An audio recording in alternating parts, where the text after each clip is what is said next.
پارتی دادگای فیدرالی با گەورەترین مەترسی بۆ سەر ئایندەی هەرێمی کوردستان دادەنێت. دادگاکەش بەردەوامە لە بچووکردنەوە و لە قاڵبدانی دەسەڵاتدارانی هەرێم و پارتیش تا ئێستا نوێنەرەکەی لە دادگاکەدا هێشتۆتەوە. ئەم کاتەتان باش، مانشێتی ستاندەرتان پێشکەش دەکەین.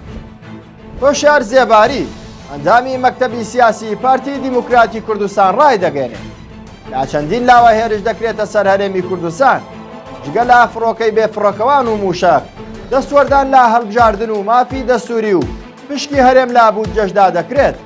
هەروەها دەشڵێت گەورەترین هەڕەشە بۆ سەر هەرێم بڕیارەکانی دادگای فیدراڵیە.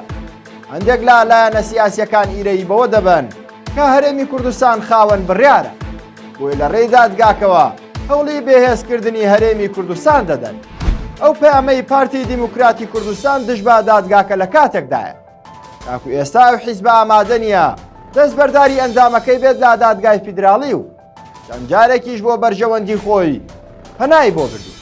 دادگای فیدراڵی جگەلەوەی چاوەڕێ دەکرێت سبەی با بڕیارەکەی لەسەر یاسای هەڵبژاردننی هەرێم ڕێڕەوی هەڵبژاردن و پەرلەمانی کوردستان بگۆڕێت، پرسی ناچارکردنی حکوومەتی هەرێم و بەغداش بە پێدانی موچەیەک لایی دەکاتەوە.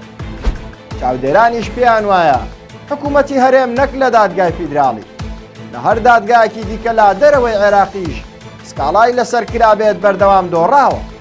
بۆیە ئەوەی هەڕەشەیە لەسەر هەرێم خودی دەسەڵاتدارەکانن کە بەهۆی گەندەڵی و خراپ بەکارهێنانی دەسەڵات ڕۆژ بە ڕۆژ زیاتر خەڵکی هەرێمی کوردستان دەخەنە تونێلی تاریکی و پڕمەترسی تاکە ڕێگەش گۆڕانکاری و کۆتایی هێنانە بەم شێوازەی حکومڕانی.